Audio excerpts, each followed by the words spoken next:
Ditampar mertua dan digunjing adik ipar saat acara arisan RT. Aku dituduh merampas sertifikat rumah. Padahal semua kekayaan itu milikku sendiri. Ku buat mereka semua syok saat aku ceritakan fakta sebenarnya. Sebelum lanjut ke ceritanya, seperti biasa, jangan lupa absen dari daerah mana saja bunda-bunda semuanya. Agar tali silaturahmi kita makin erat. Yang sudah subscribe, semoga rezekinya makin lancar.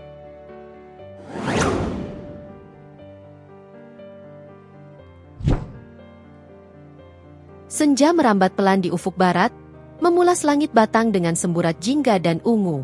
Angin sore berhembus lembut, membawa aroma melati dari halaman belakang rumahku. Aku, Raya Bintara, menghela napas panjang sambil memandang keluar jendela dapur. Suara riang anak-anak bermain di gang depan dan aroma masakan yang mulai memenuhi ruangan, menciptakan harmoni sempurna yang selalu kudambakan. Rumah ini, sebuah rumah dengan 3 kamar tidur, taman mungil di depan dan belakang, serta dapur luas impianku. Rumah ini bukan sekadar bangunan, melainkan manifestasi dari setiap tetesan keringat, setiap jam kerja keras, dan setiap mimpi yang kurajut sejak belia. Sudah 3 tahun aku tinggal di sini bersama suamiku, Arman, dan putri sematawayang kami, Mentari, yang kini berusia 5 tahun. Bagi tetangga sekitar RT 03, rumah ini adalah bukti nyata keberhasilan Arman, seorang insinyur muda yang cukup disegani. Mereka selalu mengagumi betapa beruntungnya aku memiliki suami seperti Arman, yang mereka kira adalah pemilik tunggal segala kemewahan ini. Aku hanya tersenyum tipis setiap kali mendengar pujian itu, memilih untuk tidak meluruskan kesalahpahaman yang sudah mendarah daging.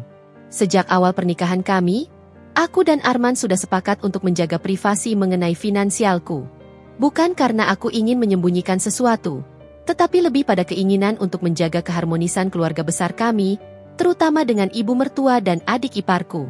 Arman selalu berkata, lebih baik tidak banyak yang tahu, Raya.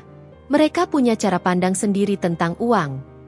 Aku menghargai keputusannya, karena bagiku, kebahagiaan keluarga adalah prioritas utama, bukan pengakuan dari orang lain. Kini, jarum jam menunjukkan pukul 3 sore. Sebentar lagi, ibu-ibu arisan RT akan mulai berdatangan. Aku sudah menyiapkan segalanya. Kue lapis legit buatan tanganku, teh hangat dengan aroma melati, dan tentu saja, senyum ramah yang selalu kupasang. Arisan kali ini adalah giliranku menjadi tuan rumah. Sebuah kesempatan untuk mempererat tali silaturahmi dengan tetangga. Namun, ada sedikit kegelisahan yang menyelinap di benakku. Ibu mertuaku, Bu Lastri, dan adik iparku, Dina, sudah tiba lebih awal pagi tadi. Mereka sengaja datang dari kota sebelah untuk membantu dan sekaligus menghadiri arisan. Meskipun aku tahu motif utama mereka lebih karena rasa penasaran akan acara, dan siapa tahu ada gosip menarik yang bisa dipetik. Bu Lastri, sosok yang sangat menjunjung tinggi status sosial dan harta, selalu memandangku dengan sedikit keraguan. Baginya, aku hanyalah seorang menantu dari keluarga sederhana yang beruntung mendapatkan putranya. Sementara Dina, adik perempuan Arman, adalah replika Bu Lastri dalam versi yang lebih muda dan lebih blak-blakan. Dina seringkali melontarkan sindiran halus tentang gaya hidupku yang dianggap terlalu boros atau tidak tahu diri karena hanya mengandalkan penghasilan kakaknya. Mereka berdua sering menganggap bahwa semua kemewahan yang kami nikmati adalah hasil kerja keras Arman semata. Bahkan, mereka tak segan menyindirku di depan umum, seolah aku ini hanya beban bagi Arman. Raya, sudah beres semua? Suara Bu Lastri mengagetkanku. Beliau berdiri di ambang pintu dapur, menatapku dengan sorot mata yang sulit kuartikan. Ada sedikit rasa curiga di sana, seperti biasa. Sudah, Bu. Tinggal menunggu ibu-ibu datang, jawabku sambil tersenyum. Dina muncul di belakangnya, menyilangkan tangan di dada. Wow, tumben rapi banget, Kak? Biasanya kan kakak cuma duduk manis sambil nunggu kakakku pulang kerja. Nada bicaranya selalu mengandung sindiran. Aku hanya tersenyum maklum. Ini kan giliran Raya. Dina, harus siap dong. Mereka berdua tidak tahu, atau mungkin tidak mau tahu, bahwa di balik senyum tenangku dan peran sebagai ibu rumah tangga yang santai, aku mengelola beberapa properti dan investasi yang jauh lebih besar dari yang mereka bayangkan. Bisnis yang kumulai jauh sebelum mengenal Arman, yang kini menjadi fondasi utama kestabilan finansial keluarga kami. Rumah ini, yang mereka pikir adalah hasil kerja keras Arman, sebenarnya kubeli dengan danaku sendiri, sebagai kejutan pernikahan untuk Arman. Sebuah keputusan yang kami rahasiakan demi kedamaian. Namun, kedamaian itu, tampaknya, akan segera terusik. Ada firasat aneh yang menyelimuti sore itu, firasat bahwa arisan kali ini tidak akan berjalan seperti biasanya. Sesuatu yang besar, sesuatu yang akan mengubah segalanya, akan segera terungkap. Senyum ramah yang kupasang sejak tadi terasa kian kaku di wajahku. Satu persatu, ibu-ibu arisan mulai berdatangan, membawa serta aroma parfum mereka yang beragam dan obrolan ringan yang mengisi setiap sudut ruang tamu. Aku menyambut mereka di ambang pintu, mempersilakan duduk, dan menawarkan penganan serta minuman yang sudah tertata rapi di meja. Suasana mulai hangat, layaknya pertemuan sosial pada umumnya. Namun, ada dua pasang mata yang tak henti mengawasiku dari sofa paling ujung. Bu Lastri, ibu mertuaku, dan Dina, adik iparku. Mereka duduk sedikit terpisah dari kelompok ibu-ibu lain, seolah sengaja menciptakan jarak, namun jelas sekali telinga mereka tetap waspada menangkap setiap desas-desus. Aku sedang sibuk menuangkan teh ke dalam cangkir-cangkir keramik motif bunga ketika ku dengar suara Bu Lastri sedikit meninggi, memecah keriuhan kecil. Memang ya, zaman sekarang itu banyak yang bisa berubah tiba-tiba. Dulu pas nikah sederhana, sekarang rumahnya megah, perabotnya juga baru semua. Pintar sekali cari jalan rezeki. Kalimat terakhir itu diucapkan dengan penekanan tajam, dan aku tahu pasti, itu ditujukan padaku. Beberapa ibu arisan yang kebetulan duduk berdekatan dengan Bu Lastri, seperti Bu Tini dan Bu Ijah, sontak melirik ke arahku. Senyum mereka sedikit memudar, digantikan oleh ekspresi ingin tahu yang samar. Aku mencoba bersikap tenang, pura-pura tidak mendengar, fokus pada kegiatan menuang teh yang sebenarnya sudah selesai. Namun, Dina tidak membiarkan kesempatan itu berlalu begitu saja. Iya, Bu, sahut Dina. Nadanya sengaja dibuat sedikit lebih lantang dari biasanya, cukup untuk memastikan suaranya mencapai telingaku dan ibu-ibu lain yang berada di area dapur. Untung saja Kak Arman itu pekerja keras. Uangnya lumayan banyak, jadi bisa menopang gaya hidup seperti ini. Kalau tidak, mana mungkin bisa seperti ini, ya kan? Ia mengakhiri kalimatnya dengan tawa kecil yang terdengar sumbang, bukan tawa ceria, melainkan tawa mengejek. Bu RT, seorang wanita parubaya yang terkenal bijaksana dan selalu berusaha menjaga keharmonisan, mencoba mencairkan suasana yang mulai terasa dingin. Ah, Bu Lastri ini, kan memang rezeki Arman dan Raya. Semuanya juga berkat kerja keras mereka berdua. Raya juga kan cekatan sekali mengurus rumah dan anak. Bu Lastri mendengus pelan, ekspresi wajahnya jelas menunjukkan ketidaksetujuan. Kerja keras? Raya ini sehari-hari di rumah saja. Paling cuma ngurus anak. Mana ada kerja keras yang menghasilkan rumah sebesar ini dan perabot mewah seperti ini? Kalaupun ada, itu paling cuma untung-untungan. Panas menjalar di pipiku. Ini bukan lagi sekadar sindiran halus atau komentar nyinyir yang biasa kulakukan. Ini adalah serangan terbuka yang terang-terangan merendahkan dan menuduhku di hadapan para tetangga. Ibu-ibu lain mulai saling pandang, jelas merasa tidak nyaman dengan arah pembicaraan ini. Aku bisa merasakan tatapan menyelidik mereka yang kini beralih antara aku, Bu Lastri, dan Dina, mencoba membaca situasi dan mencari tahu apa yang sebenarnya terjadi. Tiba-tiba, percakapan mereka beralih ke topik yang lebih spesifik, topik yang langsung menusuk ulu hatiku dan membuatku menegang.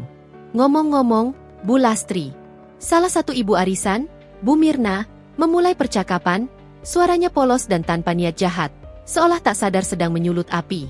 Saya dengar-dengar dari Bu RT, sertifikat rumah ini sudah atas nama Pak Arman, ya? Sudah diurus balik nama atau bagaimana, Bu? Jantungku langsung berdebar kencang, memukul-mukul rusukku dengan irama tak beraturan.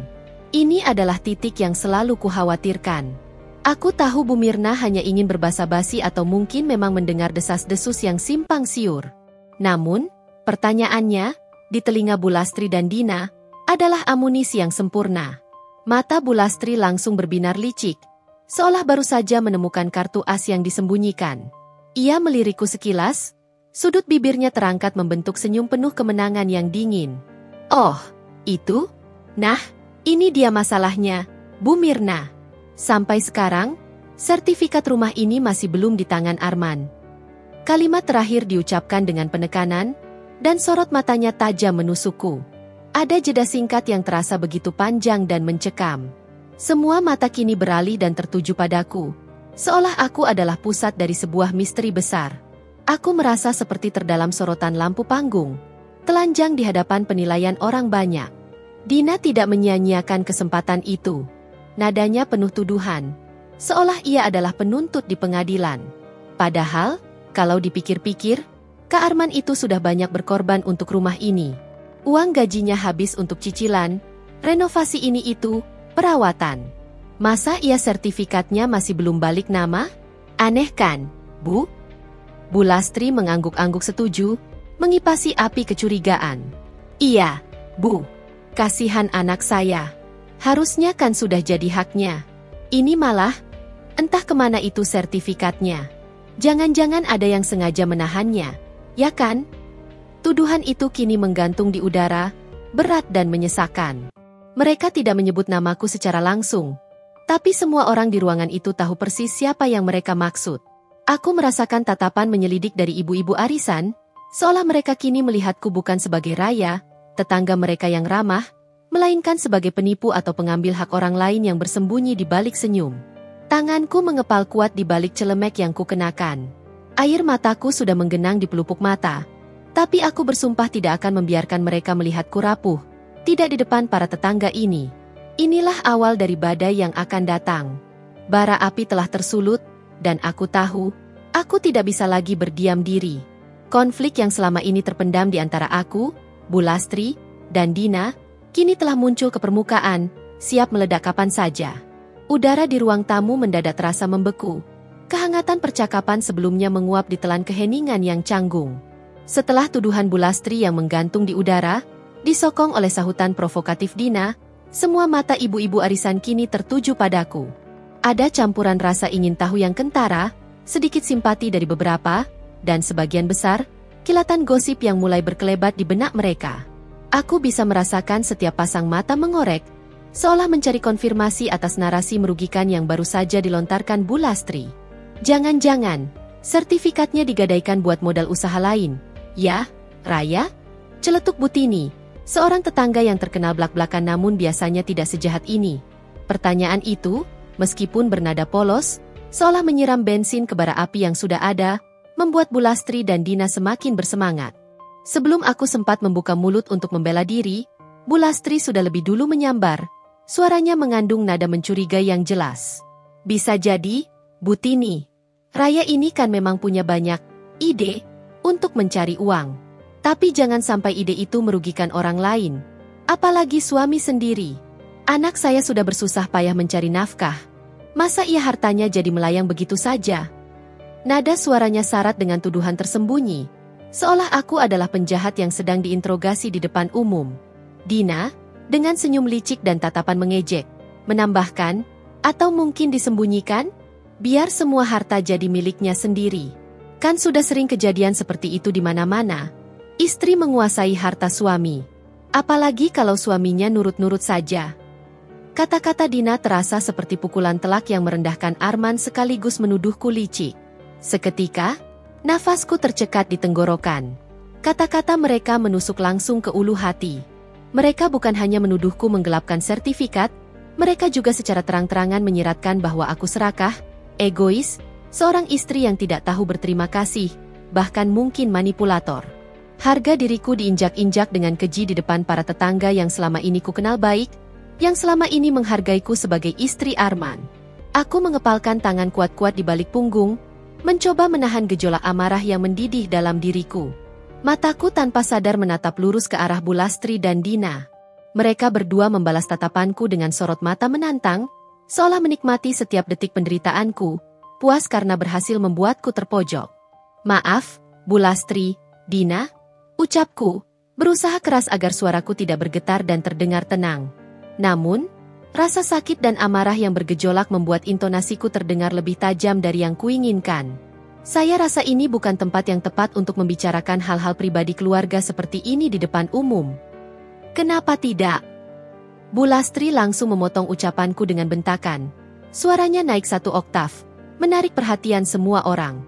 Justru ini tempat yang tepat. Raya, biar semua orang tahu apa yang terjadi. Biar tidak ada yang tertipu lagi. Anak saya sudah berkorban banyak untuk rumah ini. Mencicilnya mati-matian, masa kamu tega menyembunyikan haknya? Ini soal kejujuran.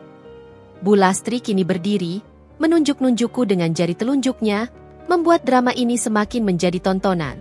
Tega sekali, Kak, timpal Dina, matanya melotot tajam, seolah aku adalah musuh bebuyutannya. Setiap bulan Kak Arman kirim uang gajinya yang besar. Gaji insinyur itu tidak sedikit. Masa tidak cukup untuk rumah sebesar ini? Kenapa sertifikatnya masih atas namamu?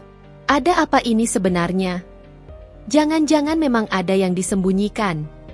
Tuduhan, menyembunyikan, merampas, dan kini, mengkhianati, itu kini menjadi semakin eksplisit dan vulgar. Mereka seolah telah membangun sebuah narasi palsu yang kuat di benak para tetangga, menjadikan aku sebagai antagonis utama dalam cerita mereka, seorang wanita licik yang hanya mengejar harta. Aku melihat beberapa ibu-ibu mulai berbisik-bisik, dan ekspresi wajah mereka mengeras. Beberapa tampak mulai percaya dengan cerita Bu Lastri dan Dina. Tatapan iba yang tadi sempat muncul kini berganti dengan tatapan curiga dan jijik. Aku merasakan ada sebuah desakan kuat dalam diriku untuk meledak, untuk membongkar semua kebenaran saat itu juga, membungkam mulut mereka yang penuh fitnah. Namun, rasionalitasku menahanku sekuat tenaga. Aku tidak ingin terlihat emosional dan tidak profesional. Ada Mentari, putriku, yang bermain di kamar sebelah. Aku tidak ingin dia mendengar keributan ini. Aku harus tenang, harus strategis. Setiap langkahku mulai sekarang harus diperhitungkan dengan matang. Bu, Dina, kataku lagi, berusaha menekan emosiku, membuat suaraku terdengar selembut mungkin meski hatiku bergejolak. Saya tidak menyembunyikan apapun. Sertifikat rumah ini ada. Dan tidak ada sedikit pun niat saya untuk merugikan Arman. Justru sebaliknya. Selama ini saya hanya ingin menjaga ketenangan keluarga. Omong kosong. Alasan, bentak Bu Lastri, tangannya gemetar karena emosi dan kemarahan yang meluap. Kalau memang tidak menyembunyikan, mana buktinya? Mana sertifikatnya? Jangan cuma janji-janji manis. Jangan cuma bicara tanpa bukti. Ia melirik arah ibu-ibu yang lain, seolah meminta mereka menjadi saksi atas kebohonganku. Dina melipat tangannya di dada, senyum meremehkan terpampang jelas di wajahnya, menunjukkan kesenangannya melihatku terpojok. Iya, buktikan saja. Jangan cuma bicara. Semua orang di sini butuh bukti, Kak. Biar jelas siapa yang benar dan siapa yang salah. Tekanan itu semakin kuat. Mereka bukan hanya menuduhku dengan tuduhan paling keji, tetapi juga menuntut bukti di depan umum, di tengah acara arisan yang seharusnya penuh keakraban. Sebuah jebakan yang sangat licik dan kejam. Aku tahu, jika aku tidak segera melakukan sesuatu, reputasiku akan hancur lebur di mata para tetangga. Ini bukan lagi sekadar konflik keluarga yang bisa diselesaikan secara internal. Ini adalah pertarungan untuk menjaga nama baikku, martabatku, dan kehormatan keluargaku. Aku harus berpikir cepat, sangat cepat, atau aku akan kehilangan segalanya, termasuk kepercayaan orang-orang di sekitarku. Aku menarik napas dalam-dalam, membiarkan udara dingin masuk ke paru-paruku yang terasa panas membara. Di dalam diriku, amarah mendidih, mendesak untuk meledak dan membungkam tuduhan-tuduhan keji itu. Namun, aku tahu, ini bukan saatnya untuk mengikuti emosi. Justru, emosi adalah kelemahan yang akan Bu Lastri dan Dina manfaatkan untuk semakin menjatuhkanku. Aku harus berpikir jernih, tenang, dan strategis. Membongkar fakta secara emosional hanya akan membuatku terlihat panik, tidak profesional, dan mengada-ada di mata para tetangga. Mereka pasti akan menganggapku sedang mencari alasan. Seketika, sebuah ide melintas di benakku, seperti kilat yang menyambar di tengah badai. Ide itu, jika dieksekusi dengan baik, akan membalikkan keadaan sepenuhnya. Ini bukan hanya tentang membela diri, tapi juga tentang memberikan pelajaran berharga. Pelajaran tentang tidak menghakimi seseorang berdasarkan asumsi, tidak menyebarkan fitnah tanpa dasar, dan tidak meremehkan kemampuan serta jerih payah orang lain. Baik, kataku, suaraku kini terdengar lebih tenang dan terkontrol, bahkan sedikit dingin, membuat beberapa ibu arisan yang sedari tadi berbisik-bisik langsung terkesiap dan terdiam. Aku menatap Bulastri dan Dina bergantian, sorot mataku tajam, tanpa ada lagi jejak keraguan atau ketakutan. Kalian menuntut bukti, bukan? Bulastri mengangkat dagunya angkuh, ekspresi wajahnya masih penuh kemenangan dan kesombongan. Tentu saja. Bukti. Jangan cuma bicara. Jangan mengelak terus. Benar, Kak? Seru Dina dengan nada mengejek. Buktikan saja. Jangan cuma mengada-ada atau mencari alasan. Aku mengulas senyum tipis. Senyum yang sama sekali tidak menunjukkan kehangatan, justru menyimpan ribuan makna. Baiklah, kalau begitu, saya rasa akan lebih baik jika bukti ini disampaikan di saat yang tepat dan disaksikan oleh lebih banyak pihak yang berkompeten. Bulastri mengerutkan kening, ekspresi sombongnya sedikit luntur digantikan kebingungan. Maksudmu apa? Kenapa harus nanti? Kenapa tidak sekarang? Kamu mau mengulur waktu agar bisa menyusun kebohongan baru? Begitu? Karena ini bukan masalah kecil, Bu, jawabku, mempertahankan nada tenangku meskipun hatiku bergemuruh. Aku menatap mata Bulastri lekat-lekat. Ini adalah tuduhan serius yang menyangkut kehormatan saya, juga nama baik Arman, dan tentu saja, aset yang nilainya tidak sedikit. Saya tidak ingin kebenaran disampaikan secara terburu-buru, apalagi jika suasana hati sedang panas seperti ini. Kebenaran butuh ketenangan agar bisa diterima dengan jernih, tanpa prasangka dan emosi. Dina tertawa meremehkan, tawa yang menusuk telinga. Cih, alasan saja. Takut kan, Kak? Makanya bilang begitu. Pasti sudah ketahuan belangnya, jadi cari-cari waktu biar bisa kabur. Takut. Aku melirik Dina dengan tatapan datar dan penuh makna. Saya tidak pernah takut pada kebenaran. Dina, yang saya takutkan adalah jika kalian terus-menerus hidup dalam kesalahpahaman yang disengaja ini, terus menyebar fitnah, dan akhirnya menanggung konsekuensi pahit dari kebohongan yang kalian sebarkan sendiri. Konsekuensi yang jauh lebih besar dari yang kalian bayangkan. Kata-kataku seolah menampar mereka berdua. Ekspresi Bulastri dan Dina berubah drastis. Dari yang semula angkuh dan meremehkan, kini sedikit gelisah dan bahkan ada sedikit ketakutan yang terselip di mata mereka. Mereka pasti tidak menyangka aku akan merespons dengan tenang, taktis, dan bahkan memberikan peringatan balik. Para ibu arisan pun tampak semakin penasaran. Mata mereka mengikuti setiap gerakan dan mendengar setiap kata yang terucap, seolah menyaksikan sebuah drama yang mendebarkan. Saya akan buktikan semuanya. Lanjutku, suaraku terdengar yakin dan penuh otoritas. Tapi tidak hari ini, dan tidak di forum arisan yang mulia ini. Saya akan buktikan di hadapan Arman, di hadapan kalian berdua, dan di hadapan orang-orang yang bisa menjadi saksi netral dan berkompeten. Orang-orang yang tidak akan mudah termakan hasutan dan fitnah. Aku sengaja tidak menyebutkan kapan atau di mana, untuk memberikan efek kejutan yang maksimal dan menjaga kerahasiaan rencanaku. Biarkan mereka bertanya-tanya dan merasa tidak nyaman. Bulastri, meskipun sedikit terkejut dengan keberanian dan ketenanganku yang tak terduga, masih mencoba mempertahankan dominasinya. Ia mendengus, apapun itu, Raya, kamu tidak akan bisa mengelak. Kami tahu persis Arman mati-matian mencicil rumah ini. Ini hak anak saya.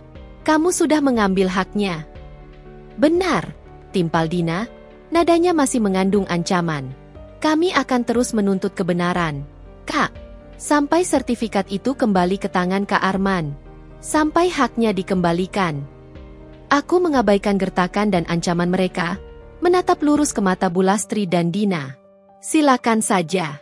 Tapi saya ingatkan sekali lagi, kebenaran itu ibarat cahaya yang paling terang. Sekeras apapun kalian berusaha menutupinya dengan telapak tangan, ia akan tetap menembus dan menerangi segalanya, bahkan sudut-sudut paling gelap sekalipun. Aku memandang mereka satu persatu, meyakinkan diriku sendiri bahwa aku berada di pihak yang benar, dan bahwa aku akan memenangkan pertarungan ini. Ketegangan di ruangan itu masih terasa pekat, namun kini telah bergeser secara signifikan. Dari sekadar tuduhan satu arah yang memberatkanku, kini menjadi sebuah janji konfrontasi yang tak terhindarkan, sebuah duel yang akan mengungkap siapa yang sebenarnya berbicara kebenaran. Aku telah menanamkan bibit keraguan di hati mereka, dan kini tinggal menunggu waktu yang tepat untuk memanen hasilnya. Rencanaku sudah mulai terbentuk dengan jelas di kepala. Aku tahu persis apa yang harus kulakukan untuk membuat mereka semua terkejut. Membungkam fitnah ini untuk selamanya, dan membersihkan namaku. Malam harinya, setelah riuhnya arisan bubar dan rumah kembali hening, ketegangan yang sempat kusimpan rapat-rapat di balik senyum palsu akhirnya melonggar. Mentari, putri sematawayang kami, sudah terlelap pulas di kamarnya, tak menyadari sedikit pun drama yang baru saja terjadi di ruang tamu rumahnya sendiri. Aku duduk sendirian di sofa, kelelahan terasa menjalar di seluruh tubuh. Sisa-sisa aroma kue lapis dan teh melati masih samar tercium, bercampur dengan bau amarah dan penghinaan yang terasa begitu melekat dan menyesakkan. Tak lama, ku dengar suara kunci berputar di pintu depan. Arman pulang. Ia melangkah masuk dengan langkah gontai dan senyum lelah yang biasa terpasang di wajahnya setelah seharian bekerja keras di kantornya di Semarang. Namun, senyum itu langsung memudar begitu melihat wajahku yang sembab, mata yang memerah, dan bahu yang sedikit bergetar menahan tangis. "Raya, ada apa? Kenapa matamu seperti habis menangis?" tanyanya. Nada suaranya penuh kekhawatiran yang tulus. Ia segera menghampiriku, meletakkan tas kerjanya sembarangan, dan duduk di sampingku, meraih tanganku. Aku menatapnya. Inilah saatnya. Aku tak bisa lagi menunda. Dengan suara bergetar, diselingi isak tangis yang tak bisa lagi kutahan, aku menceritakan semua yang terjadi di arisan sore itu. Aku mulai dari sindiran-sindiran halus Bulastri dan Dina yang lama-lama berubah menjadi tajam, berlanjut pada tuduhan terbuka soal sertifikat rumah yang kurampas. Aku bahkan menceritakan bagaimana ibu mertuaku, di hadapan semua tetangga, menamparku dengan keras. Setiap kata yang kuucapkan, setiap detail yang kubagikan, terasa seperti luka yang kembali terbuka. Wajah Arman mengeras. Rahangnya mengatup rapat, dan matanya memancarkan kemarahan yang jelas ketika aku menyebutkan tamparan itu. Ia bangkit, melangkah mondar-mandir di depan sofa, pikirannya tampak kalut dan kacau. Aku bisa melihatnya memejamkan mata, seolah berusaha menekan amarahnya. "Ibu melakukan itu padamu?" ucapnya lirih, seolah tak percaya apa yang baru saja didengarnya. "Dan Dina, mereka menuduhmu seperti itu, merampas harta, di depan para tetangga? Ini tidak bisa diterima." Aku mengangguk, menyeka air mata dengan punggung tangan. "Lebih dari itu, men. Mereka menuntut bukti. Mereka bilang aku sengaja menahan sertifikat rumah ini, bahkan ada yang menuduhku menggadaikannya. Mereka membuatku seperti seorang penipu dan perampas." Arman berhenti berjalan. Ia menatapku dengan tatapan yang sulit kuartikan. Ada kekhawatiran yang mendalam, kemarahan terhadap tindakan ibu dan adiknya, tapi juga kebimbangan yang menyakitkan. Inilah yang paling melukaiku. Aku tahu Arman mencintaiku, aku tidak pernah meragukan itu. Tapi aku juga tahu betapa besar pengaruh ibu dan adiknya terhadap dirinya. Ia adalah anak laki-laki yang sangat berbakti, terkadang bahkan terlalu berbakti, hingga melupakan bahwa ia kini punya keluarga inti yang harus dilindungi. Aku akan bicara pada ibu," kata Arman akhirnya. Suaranya terdengar ragu, bahkan sedikit lemah. "Ini keterlaluan. Mereka tidak seharusnya melakukan ini padamu, apalagi di depan umum. Bicara saja tidak cukup, men," sahutku, nada bicaraku sedikit tajam dan penuh keputusasaan. "Mereka tidak akan berhenti hanya dengan itu. Mereka sudah menuduhku di depan umum, men. Reputasiku di mata tetangga sudah tercoreng habis. Mereka menuntut bukti, dan aku sudah berjanji akan memberikannya. Di hadapanmu, dan di hadapan saksi netral." Arman menghela napas berat, menjambak rambutnya sendiri, seolah ingin meredakan kekalutan di kepalanya. "Tapi, Raya, kenapa harus jadi sebesar ini? Kenapa harus diumumkan di depan umum? Bukankah kita sudah sepakat untuk tidak membahas soal siapa pemilik sebenarnya rumah ini di hadapan mereka? Demi kedamaian, katamu." Kini giliran aku yang merasa kecewa dan terluka oleh kata-katanya. "Kita sepakat untuk merahasiakannya demi kedamaian, men. Tapi kedamaian apa yang kau bicarakan jika ibumu sendiri menamparku dan adikmu menggunjingku dengan keji di depan umum, menuduhku merampas hartamu? Apakah itu yang kau sebut kedamaian? Harga diriku sudah diinjak-injak, men. Martabatku sebagai istri dan ibu sudah hancur." Ia terdiam, tak bisa menjawab, kepalanya tertunduk. Kebimbangan tergambar jelas di setiap garis wajahnya. Ia mencintaiku, aku yakin itu. Tapi ia juga terjebak di antara loyalitasnya yang mendalam pada keluarga inti yang baru dibentuknya dan keluarga asalnya yang penuh tuntutan. Matanya memancarkan perjuangan batin yang hebat, seolah ia sedang terbelah dua. Aku tahu ini berat bagimu, Men, kataku lembut, mendekatinya lagi, menggenggam tangannya yang terasa dingin. Tapi aku tidak punya pilihan lain. Aku harus membersihkan namaku. Aku harus menunjukkan pada mereka bahwa aku tidak seperti yang mereka tuduhkan. Aku butuh dukunganmu, Men. Lebih dari segalanya, aku butuh kau berdiri di sisiku. Kau tahu kebenarannya, bukan? Kau tahu siapa yang berhak atas rumah ini. Arman menatapku, matanya mencari kepastian, seolah berharap aku akan menarik ucapanku. Ia tahu kebenarannya. Ia tahu siapa yang membeli rumah ini. Ia tahu bagaimana aku selama ini berkontribusi pada keuangan keluarga, jauh melampaui yang dia ketahui, bahkan saat gajinya belum sebesar sekarang. Ia tahu segala aset yang kumiliki sebelum menikah dengannya, dan bagaimana aku terus mengembangkan bisnis propertiku secara diam-diam. Namun, di antara pengetahuan itu dan tekanan berat dari ibu serta adiknya, ia tampak goyah, takut mengambil sikap. Aku akan memikirkannya, Raya, jawabnya akhirnya, menarik tangannya perlahan dariku. Aku perlu waktu. Ini terlalu mendadak bagiku.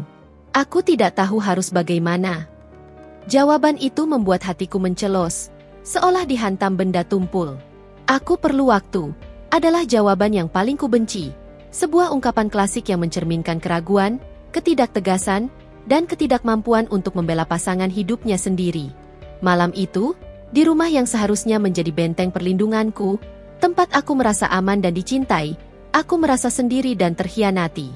Tidak hanya oleh mertua dan adik ipar, tetapi juga oleh kebimbangan suamiku sendiri yang tak mampu mengambil sikap tegas. Malam itu, tidurku tak nyenyak. Digelayuti oleh bayangan tamparan Bu Lastri yang menyakitkan dan tatapan menghakimi dari para tetangga yang seolah menelanjangiku. Lebih dari sekadar rasa sakit fisik, kebimbangan Arman melukai hatiku jauh lebih dalam, meninggalkan perih yang menganga. Aku merasa sangat sendiri, seolah berdiri di tepi jurang tanpa pegangan, terombang-ambing oleh gelombang tuduhan. Namun, perasaan tertekan itu, secara perlahan namun pasti, mulai berubah menjadi tekad yang membaja, sebuah api kecil yang menyala di kegelapan. Aku tidak bisa lagi larut dalam kesedihan dan keputusasaan. Ini saatnya untuk bangkit dan bertindak. Pagi harinya, sebelum Arman sempat terbangun untuk bersiap kerja dan Mentari mulai merengek minta sarapan, aku sudah duduk di meja kerjaku yang rapi di sudut kamar. Suasana dini hari yang tenang menjadi saksi bisu bagi tekad yang baru kutemukan. Di hadapanku terhampar laptop yang terbuka dan beberapa map berisi dokumen-dokumen penting. Inilah duniaku yang selama ini tersembunyi dari mata keluarga suamiku. Dunia properti, investasi, dan berbagai portofolio aset yang telah kurintis dan kukuasai sejak usia 20 tahun. Jauh sebelum aku bertemu Arman atau bahkan membayangkan pernikahan. Aku membuka sebuah spreadsheet digital yang rumit, memeriksa kembali data-data aset yang tercatat rapi di sana. Ada beberapa bidang tanah kosong di pinggiran kota Batang yang sudah memiliki potensi kenaikan harga signifikan, 2 unit apartemen premium di pusat kota Semarang yang sedang dalam tahap pembangunan akhir dan akan segera siap dihuni, beberapa ruko yang tersebar di beberapa lokasi strategis, dan tentu saja, rumah yang kini kami tinggali.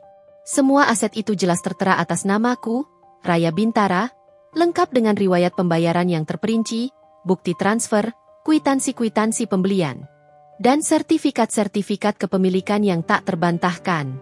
Sengaja kusimpan semuanya dalam sistem digital yang terenkripsi dan juga dalam bentuk fisik di brankas pribadiku yang aman, sebagai bagian dari manajemen risiko dan privasi yang selalu kujaga ketat. Melihat kembali semua bukti ini, secuil kepuasan yang dingin menyelinap di hatiku. Ini adalah hasil kerja keras dan ketekunanku, hasil dari membaca peluang, mengambil risiko, dan berani berinvestasi. Bukan warisan atau pemberian siapapun. Dulu, aku memutuskan untuk tidak mengungkapkan detail ini secara gamblang kepada keluarga Arman, terutama Bu Lastri dan Dina, demi menjaga kerendahan hati dan menghindari kesan pamer atau membuat mereka merasa inferior. Arman sendiri tahu sebagian besar tentang bisnisku, tapi tidak pernah terlalu mendalaminya. Ia percaya penuh padaku dan tahu bahwa aku mengelola keuangan dengan baik. Namun, kini, kerahasiaan yang kujaga demi kedamaian itu justru menjadi bumerang, dimanfaatkan oleh mereka untuk menuduhku dengan keji. Mereka mau bukti? Baiklah, akan kuberi bukti. Bukti yang tidak hanya membungkam mulut-mulut kotor mereka, tapi juga akan membuat mereka syok, terkejut hingga tak bisa berkata-kata. Gumamku pada diri sendiri. Suaraku nyaris tak terdengar namun penuh keyakinan. Rencanaku mulai terbentuk dengan sangat jelas. Selangkah demi selangkah. Aku akan mengatur sebuah pertemuan resmi. Bukan sekadar obrolan keluarga biasa yang bisa mereka dominasi dengan intonasi tinggi, gertakan, dan air mata buaya. Aku butuh saksi yang netral, yang memiliki wewenang hukum, dan yang tak bisa diintervensi oleh pengaruh atau intrik Bulastri. Aku butuh otoritas dan validasi.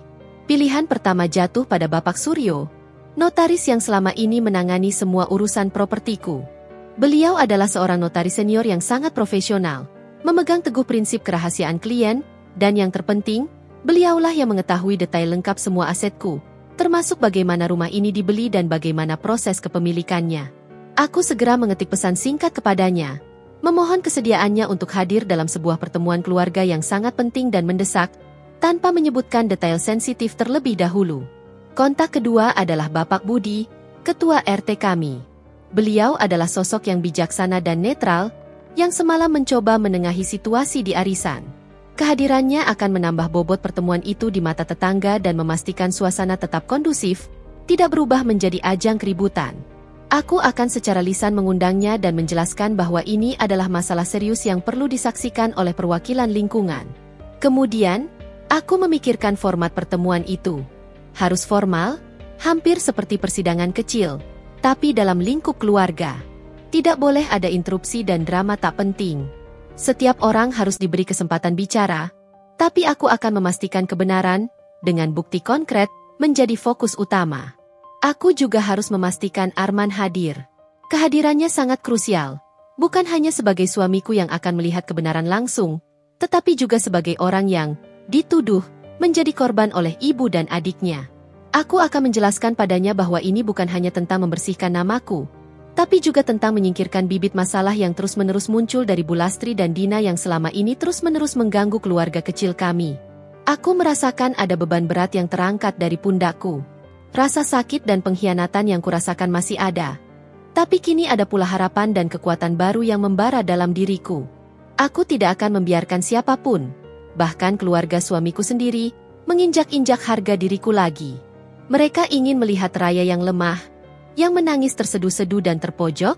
Mereka akan melihat Raya yang kuat, yang berani, dan yang siap berdiri tegak membela kebenaran dengan kepala tegak. Pertarungan ini belum berakhir, justru baru saja dimulai, dan aku siap menghadapinya. Keesokan harinya, tekad yang semalam mengkristal dalam diriku mendorongku untuk segera bertindak. Pagi-pagi sekali, setelah Arman berangkat kerja dan Mentari masih asyik dengan kartun favoritnya, aku memulai langkah pertamaku dalam menyusun strategi. Aku mengeluarkan ponselku dan menghubungi Bapak Suryo, notaris pribadiku. Beliau adalah seorang pria parubaya dengan kacamata berbingkai tipis dan senyum menenangkan. Sosok yang sangat bisa kuandalkan bukan hanya karena profesionalismenya, tetapi juga karena kebijaksanaannya. Selamat pagi, Bapak Suryo. Sapaku ramah saat teleponnya terhubung di dering ketiga. Maaf mengganggu waktu Bapak di pagi hari. Saya Raya. Ah, Raya. Ada apa? Tumben sekali pagi-pagi begini menelpon. Ada proyek baru yang menarik? Sahut suara Bapak Suryo dari seberang.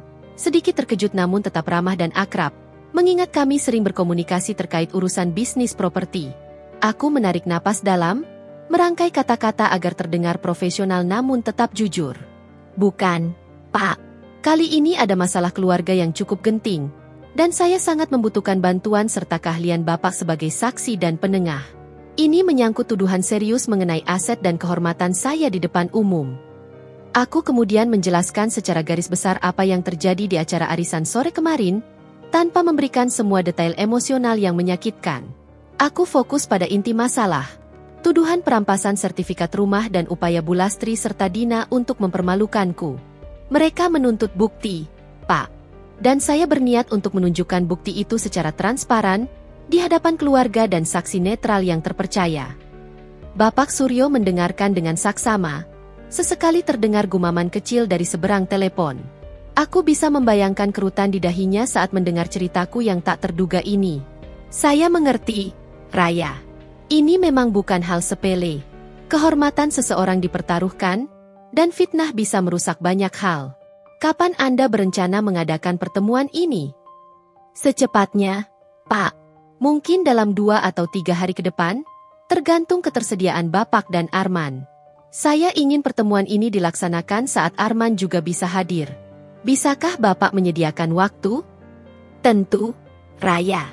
Ini demi kebenaran. Saya akan kosongkan jadwal saya sebisa mungkin. Anda bisa percaya pada saya untuk hal ini. Siapkan saja semua dokumen yang diperlukan. Saya akan datang membawa beberapa salinan dan ringkasan data yang relevan agar semuanya jelas dan tidak bisa dibantah. Kata Bapak Suryo, suaranya kini penuh keyakinan dan dukungan, membuatku sedikit lega. Mendengar bahwa aku memiliki sekutu yang kuat dan berintegritas, adalah angin segar di tengah badai emosi yang kuhadapi.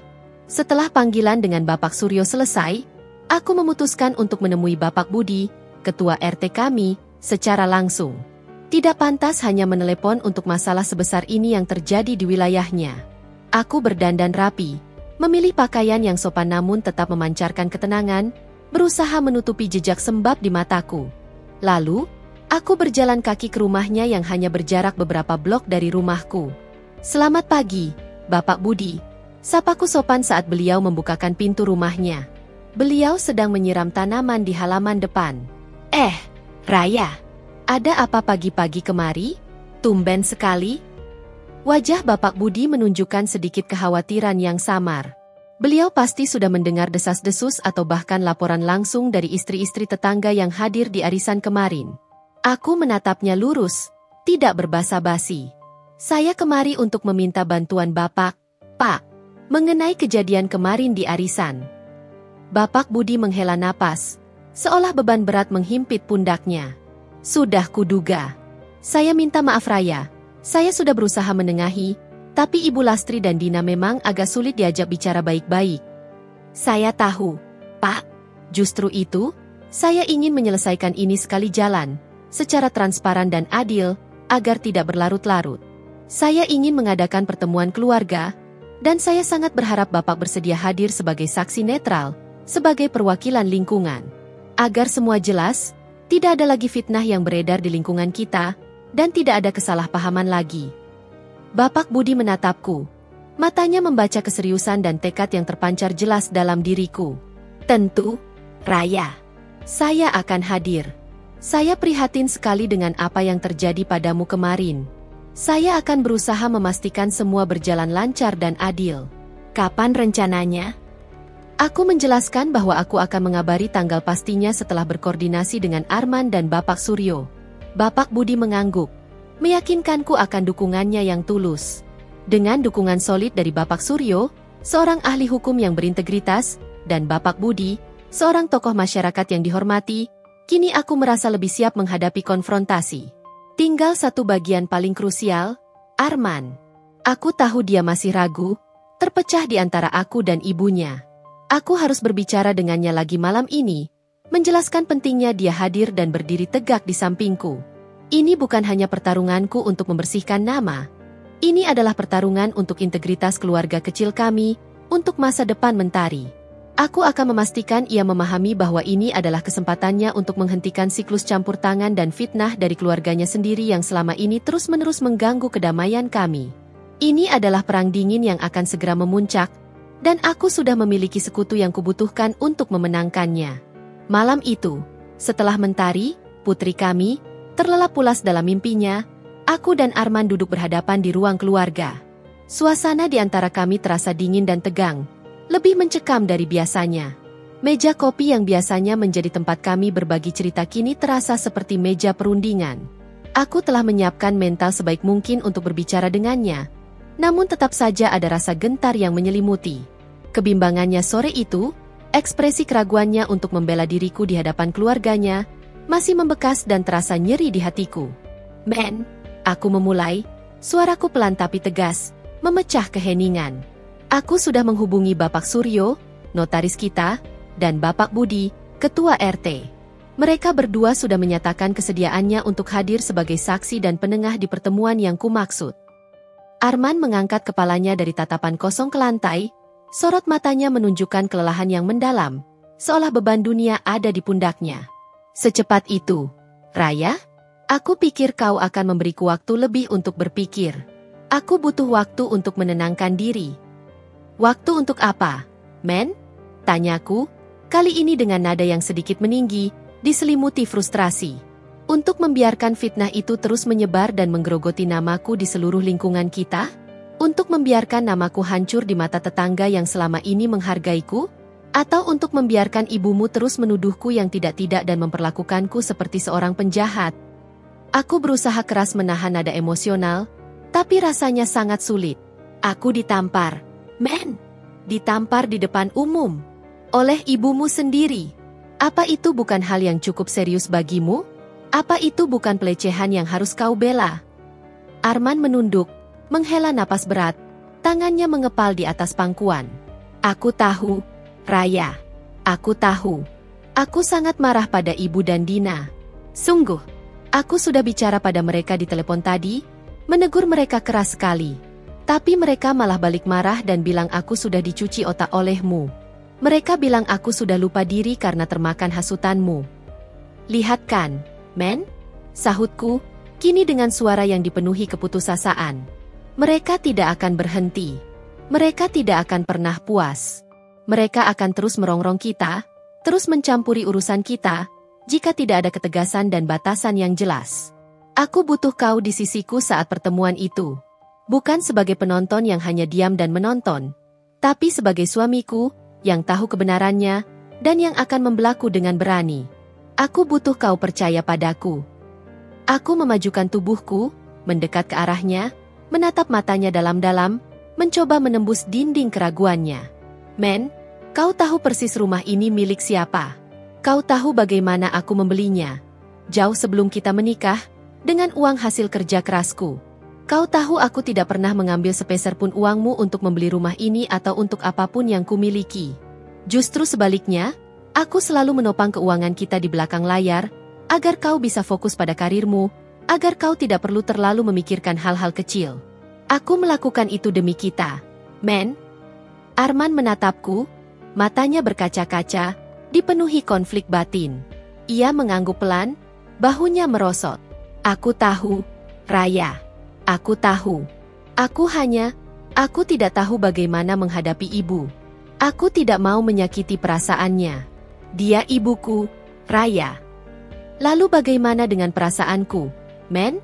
Tanyaku lirih, suaraku tercekat oleh emosi yang membuncah. Air mata mulai menetes di pipiku. Bagaimana dengan perasaan Mentari kalau suatu hari nanti dia tahu ibunya difitnah dan dipermalukan di depan umum? Sementara ayahnya diam saja? Apakah perasaanku tidak penting bagimu? Apakah nama baikku tidak penting bagimu? Apa harga diriku tidak lebih berharga daripada perasaan ibumu yang suka menuduh dan menyakiti orang lain? Kini giliran Arman yang tak bisa berkata-kata. Ia menundukkan kepala, tampak sangat terbebani. Konflik antara loyalitas pada ibunya dan kewajiban pada istrinya begitu nyata. Ia meraih tanganku, menggenggamnya erat, seolah mencari pegangan. Bukan begitu, Raya. Tentu saja kau penting. Sangat penting. Kalian berdua adalah duniaku. Aku hanya bingung. Ia terdiam sejenak, memikirkan sesuatu dengan keras. Akhirnya, ia mengangkat kepalanya, sorot matanya yang tadinya penuh keraguan kini sedikit lebih teguh. Baiklah, aku akan hadir. Aku akan berdiri di sisimu. Aku akan membelamu, Raya. Aku janji. Hatiku sedikit melegat mendengar janjinya, meskipun ada sisa kecemasan akan apakah ia benar-benar akan seteguh itu. Ini adalah langkah maju yang besar, sebuah kemenangan kecil di tengah konflik besar. Terima kasih, men, bisikku, meremas balik tangannya. Aku hanya ingin kebenaran terungkap. Dan setelah ini, aku ingin kita punya batasan yang jelas dengan keluargamu. Aku tidak mau kejadian seperti ini terulang lagi. Aku tidak sanggup. Arman mengangguk, sorot matanya kini tampak lebih mantap. Aku setuju. Ini harus dihentikan. Ini sudah keterlaluan. Kapan kau mau pertemuan ini? Rencananya lusa, setelah kau pulang kerja. Bapak Suryo dan Bapak Budi sudah siap. Aku juga akan mengundang Ibu dan Dina secara resmi, bukan hanya sekadar ajakan biasa. Aku akan mengirimkan undangan formal agar mereka tidak bisa mengelak. Arman menghela napas panjang, seolah sedang bersiap untuk menghadapi badai besar yang tak terhindarkan. Namun, kali ini, ada tekad di wajahnya. Baiklah. Aku akan ada di sana. Kita hadapi ini bersama. Malam itu, meskipun masih ada bayangan keraguan yang samar di mata Arman dan beban di hatiku, aku merasa sedikit lebih kuat. Aku telah mendapatkan dukungannya, meskipun harus melalui perdebatan yang menguras emosi dan menantang kesabaranku. Persiapan perang dingin ini kini semakin matang. Selangkah lagi, kebenaran akan terkuak, dan aku akan menghadapi mereka yang telah menuduhku dengan kepala tegak, didampingi oleh suamiku. 2 hari kemudian, tepatnya pada hari Senin, 14 Juli 2025, hari yang telah kutetapkan untuk pertemuan itu pun tiba.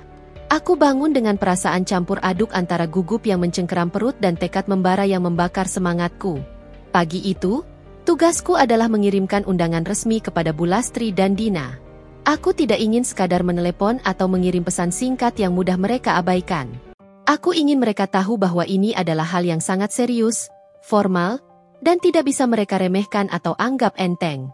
Aku ingin mereka merasa terdesak untuk datang. Setelah menyiapkan sarapan sederhana untuk Arman dan memastikan Mentari siap untuk bermain dengan boneka kesayangannya di ruang keluarga, aku duduk di meja makan. Dengan tangan yang sedikit bergetar namun mantap, aku menuliskan 2 lembar surat undangan dengan tulisan tangan yang rapi dan jelas, di atas kertas bergaris yang bersih dan berkualitas. Meskipun zaman sudah modern dan komunikasi bisa dilakukan via gawai, aku tahu sentuhan personal dan formalitas tertulis akan lebih mengena bagi Bu Lastri yang sangat menjunjung tinggi tata krama, meski seringkali melanggarnya sendiri dalam praktiknya. Ini adalah sebuah bentuk penghormatan sekaligus provokasi halus. Isi surat itu singkat, padat, dan jelas, sengaja kubuat seformal mungkin. Kepada Ibu Lastri dan Saudari Dina, dengan hormat, kami mengundang Anda berdua untuk hadir dalam sebuah pertemuan keluarga yang sangat penting dan mendesak. Pertemuan ini bertujuan untuk membahas dan mengklarifikasi secara tuntas atas kesalahpahaman yang terjadi baru-baru ini, khususnya terkait dengan status kepemilikan aset keluarga dan segala tuduhan yang menyertainya. Acara akan dilaksanakan pada hari tanggal Senin, 14 Juli 2025. Waktu, pukul 19 WIB, 7 malam. Tempat, kediaman kami, Jalan Melati nomor 12, Batang, Jawa Tengah. Kehadiran Anda berdua sangat kami harapkan demi tercapainya kejelasan, keadilan, dan penyelesaian masalah ini secara kekeluargaan dan transparan. Hormat kami, Raya Bintaras Arman Permana. Aku sengaja mencantumkan nama Arman di bawah namaku, memastikan mereka tahu bahwa ini bukan hanya inisiatifku semata, melainkan juga didukung dan disetujui oleh putranya sendiri. Frasa, aset keluarga, kupilih agar terdengar resmi dan serius, bukan sekadar urusan rumah tangga biasa yang bisa mereka anggap remeh. Dan yang terpenting, undangan ini datang dari kami, menunjukkan kesolidan yang kuharapkan, bahkan jika itu adalah kesolidan yang baru terjalin. Setelah kedua surat selesai kutulis dan kumasukkan ke dalam amplop berdesain formal, aku segera memanggil pengemudi ojek online langganan yang sudah sangat kupercaya. Aku menekankan agar surat itu diserahkan langsung kepada Bu Lastri atau Dina di alamat mereka di kota sebelah, memastikan tidak ada alasan untuk tidak menerima atau membaca undangan ini. Beberapa jam kemudian, tepat saat aku sedang membereskan dapur, ponselku yang tergeletak di meja bergetar hebat. Nama Bu Lastri tertera jelas di layar. Aku menarik napas panjang, mempersiapkan diri untuk menghadapi badai, sebelum akhirnya mengangkat panggilan tersebut. Raya, apa-apaan ini? Undangan resmi seperti ini? Mau bikin sandiwara apa lagi kamu? Mau mempermalukan keluarga kami lagi? Suara Bu Lastri meledak dari telepon, penuh kemarahan yang meluap-luap dan nada menuduh yang tak pernah berubah. Ia pasti sudah menerima dan membaca suratnya, dan dugaanku benar. Reaksi pertamanya adalah amarah. Maaf, Bu, jawabku dengan suara yang kuku dan tenang, berusaha menahan emosiku agar tidak terpancing. Ini bukan sandiwara. Ini adalah upaya untuk meluruskan semua tuduhan dan fitnah keji yang Ibu dan Dina sebarkan di arisan kemarin. Seperti yang saya katakan sebelumnya, kebenaran harus terungkap. Dan ini adalah forum yang tepat dan formal untuk mengungkapkannya. Forum yang tepat apa? Mau pamer kekayaanmu? Hah? Mau memamerkan betapa liciknya kamu dan bagaimana kamu menguasai anak saya? Teriaknya lagi, histeris. Pokoknya ibu tidak akan datang. Dina juga tidak akan datang. Buang-buang waktu dan tenaga saja. Kami tidak sudi. Itu hak ibu untuk tidak datang. Balasku, tetap tenang, seolah setiap amarahnya tidak memengaruhiku. Tapi perlu ibu ketahui, Bapak Suryo, notaris yang mengurus semua dokumen aset saya, dan Bapak Budi, ketua RT kita, akan hadir sebagai saksi dan penengah. Mereka berdua adalah figur yang netral dan dihormati. Jika ibu dan Dina tidak datang, itu hanya akan memperjelas siapa yang sebenarnya takut pada kebenaran dan siapa yang berusaha bersembunyi. Ada jeda sejenak di ujung telepon. Hening. Aku bisa mendengar Bu Lastri menghela napas keras, dan samar-samar ku dengar suara Dina yang berbisik-bisik, mungkin sedang memanas-manasi atau malah merasa gentar. Kemudian suara Bu Lastri kembali terdengar, kali ini sedikit lebih rendah, namun masih syarat dengan amarah dan ancaman. Beraninya kamu mengancam ibu, mengajak notaris dan ketua RT? Baiklah, jangan kira ibu takut. Kami akan datang. Kami akan datang dan kami akan buktikan siapa yang berbohong dan siapa yang licik. Saya tidak mengancam, Bu. Saya hanya ingin kejelasan dan keadilan, kataku, kini dengan nada yang lebih tegas dan penuh otoritas. Kami tunggu kehadiran ibu dan Dina malam nanti. Aku mengakhiri panggilan. Jantungku berdegup kencang di balik dadaku. Reaksi mereka sudah kuduga. Mereka pasti akan marah dan mencoba mengelak.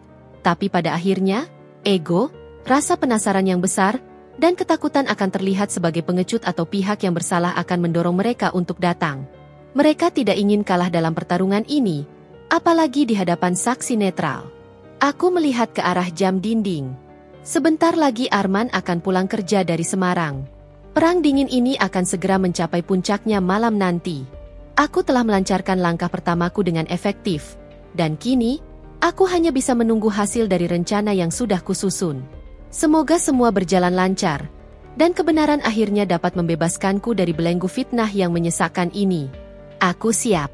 Pukul 18.45 WIB, Senin, 14 Juli 2025. Hawa tegang menyelimuti setiap sudut rumahku.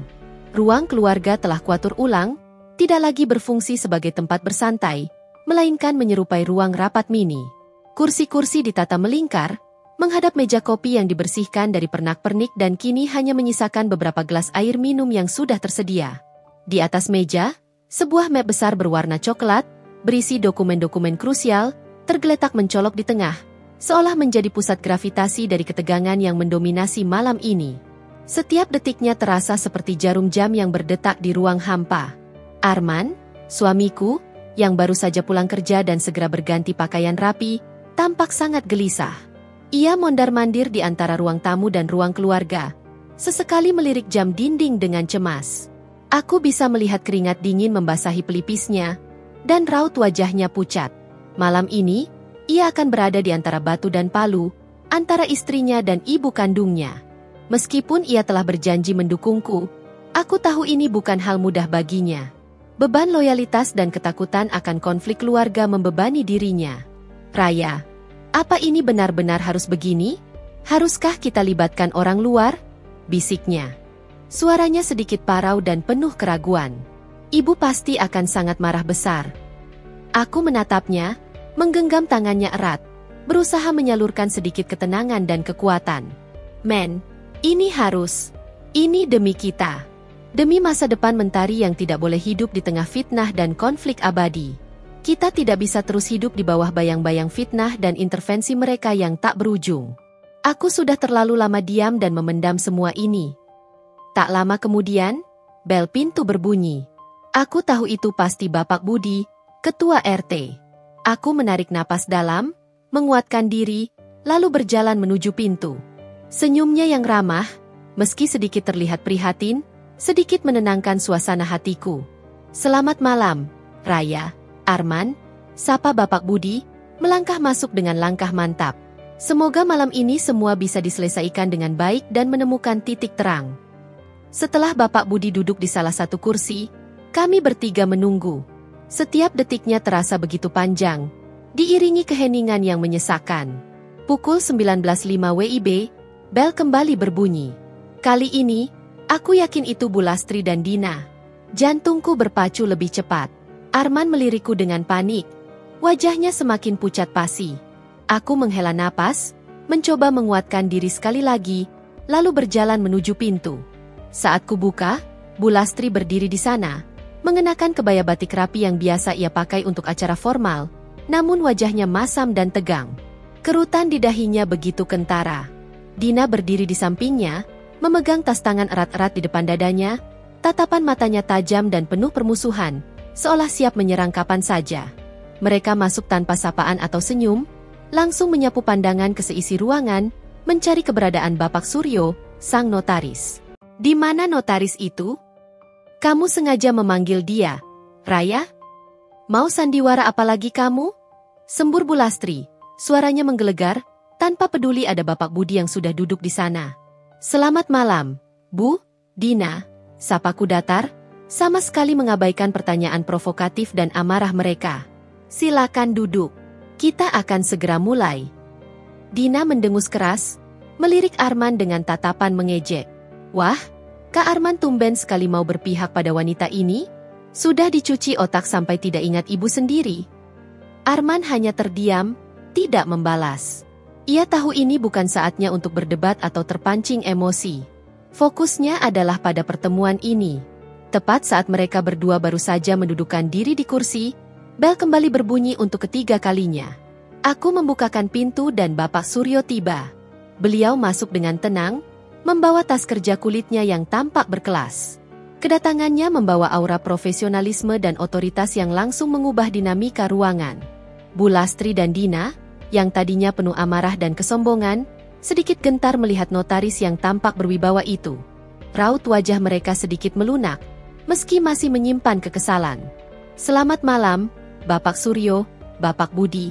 Sapa Arman, mencoba bersikap normal dan menjaga ketenangan. Selamat malam semua, jawab Bapak Suryo dengan suara tenang namun tegas.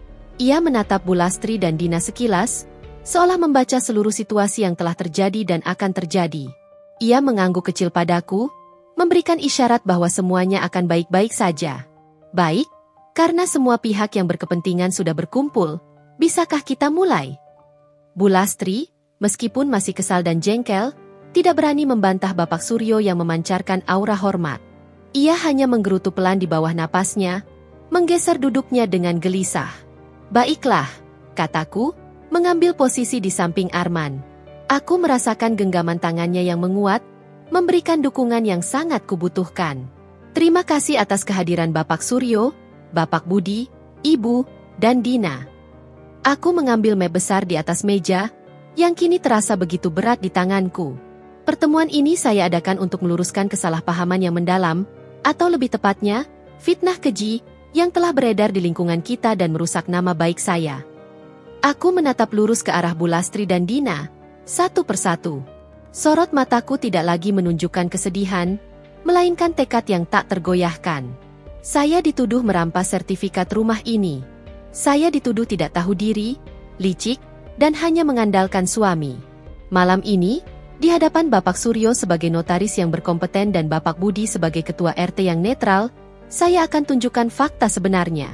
Saya akan tunjukkan siapa pemilik sah rumah ini, dan siapa yang selama ini berbohong serta menyebarkan fitnah. Ruangan mendadak hening. Ketegangan mencapai puncaknya, setinggi-tingginya. Ini bukan lagi sekadar obrolan keluarga atau perselisihan sepele, ini adalah momen penentuan, sebuah titik balik.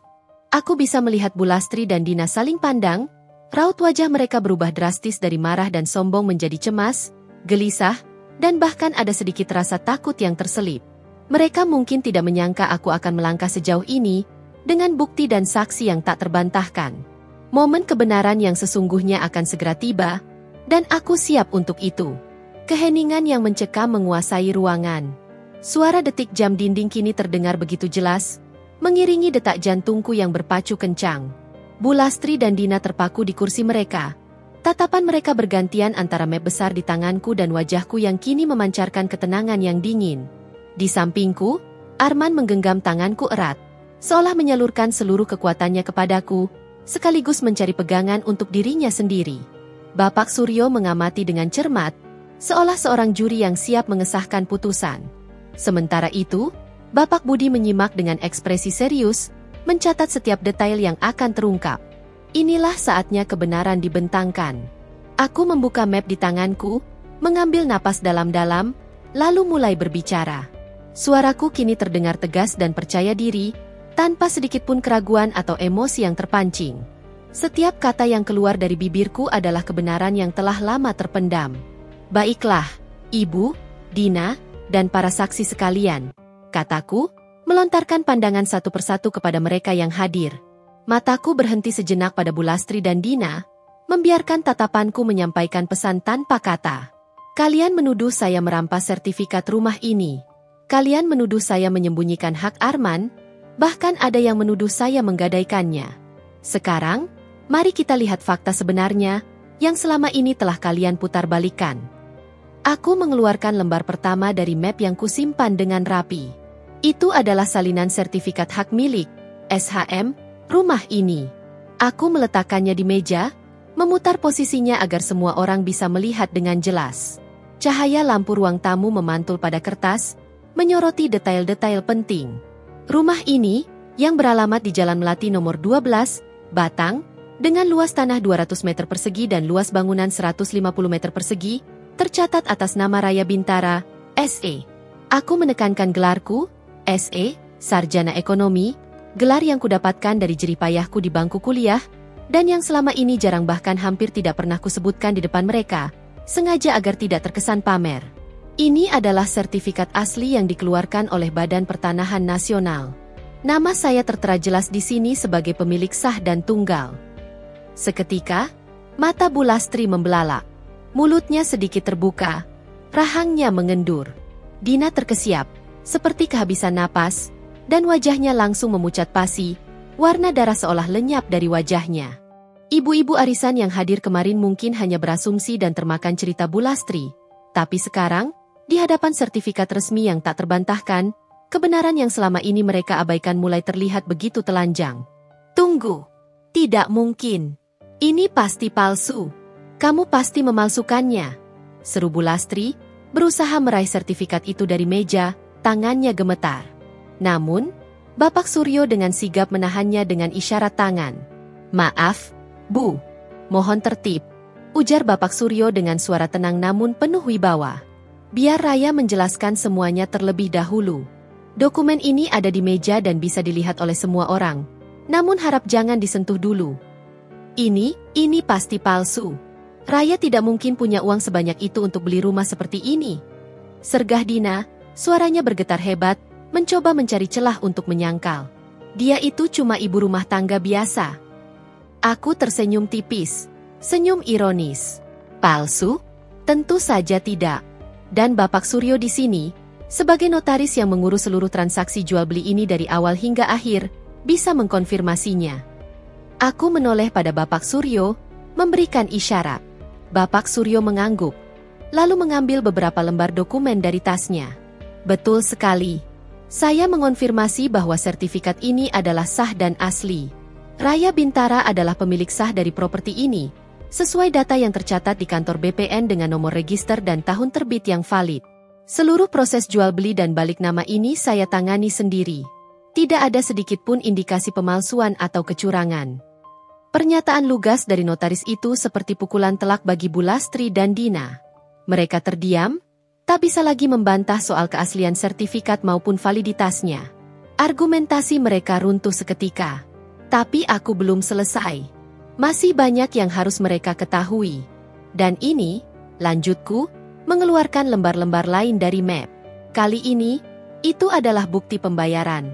Adalah rekapitulasi pembayaran kredit pemilikan rumah, KPR, dari cicilan pertama hingga lunas, lengkap dengan bukti transfer dari rekening pribadiku, tercetak dengan jelas di mutasi bank. Aku membeli rumah ini dengan mencicil sejak tahun 2018, jauh sebelum aku bertemu Arman, dan aku sendiri yang melunasi seluruh cicilannya pada tahun 2022. Aku menatap Arman, yang kini menatapku dengan tatapan kaget, terpukau, dan juga sedikit rasa bersalah. Ia memang tahu aku membeli rumah ini, Tapi ia tidak pernah menyangka aku masih menyimpan semua bukti pembayaran ini dengan begitu rapi dan detail. Apalagi mengetahui timeline pastinya. Aku juga mengeluarkan salinan kontrak perjanjian jual beli dan berkas-berkas lain yang menunjukkan secara jelas sumber danaku, berupa laporan keuangan dari beberapa properti yang kujual dan keuntungan dari investasi saham serta bisnis ruko. Semua dana untuk pembelian rumah ini dan aset-aset lainnya berasal dari bisnis properti yang kurintis secara mandiri, dengan modal awal dari warisan kecil kakekku, lalu kukembangkan sendiri, jauh sebelum aku bertemu Arman dan menikah dengannya. Aku tidak pernah memakai sepeser pun uang Arman untuk ini. Bahkan, sejak awal pernikahan, justru aku yang selalu berusaha menopang keuangan keluarga kita di belakang layar, agar Arman bisa fokus pada karirnya. Karena aku tahu gajinya tidak seberapa saat itu dan kami harus menabung untuk masa depan mentari. Mata Arman terbelalak lebih lebar. Wajahnya menunjukkan campuran rasa bersalah yang mendalam atas keraguannya, kekaguman yang luar biasa atas kemampuanku, dan penyesalan yang mendalam. Ia memang tahu aku punya bisnis. Tapi ia tidak pernah tahu kedalaman dan besarnya kontribusiku yang sesungguhnya.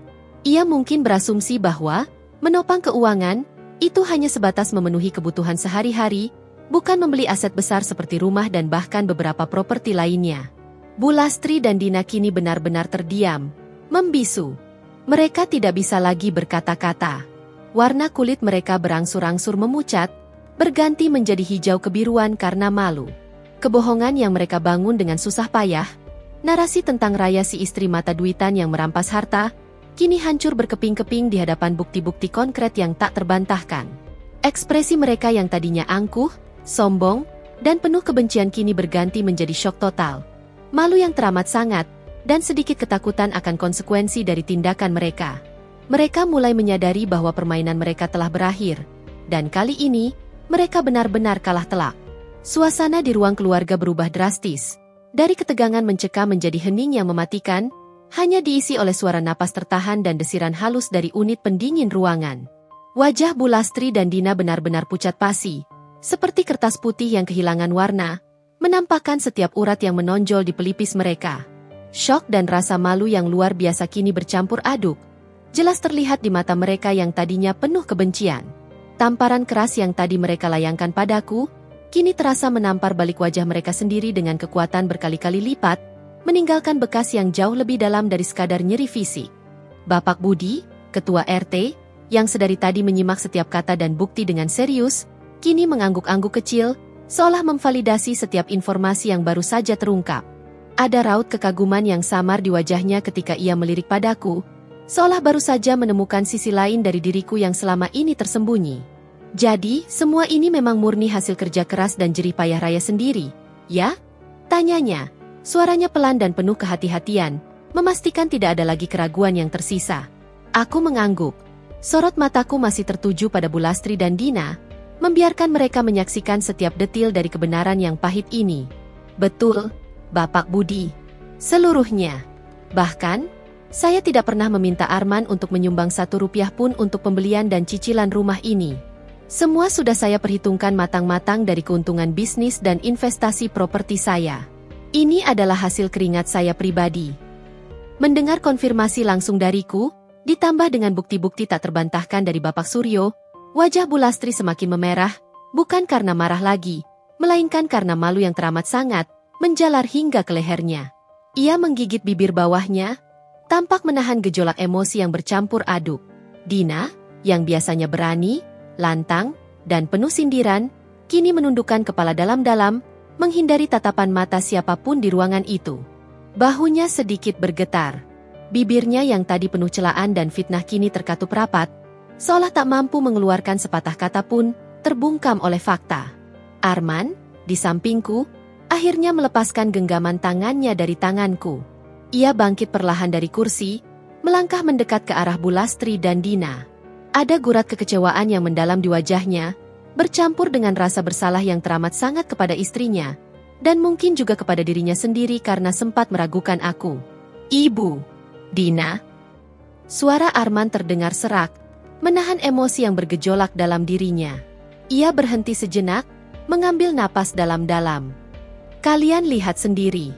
Apa yang selama ini kalian tuduhkan pada Raya, semua fitnah itu tidak benar.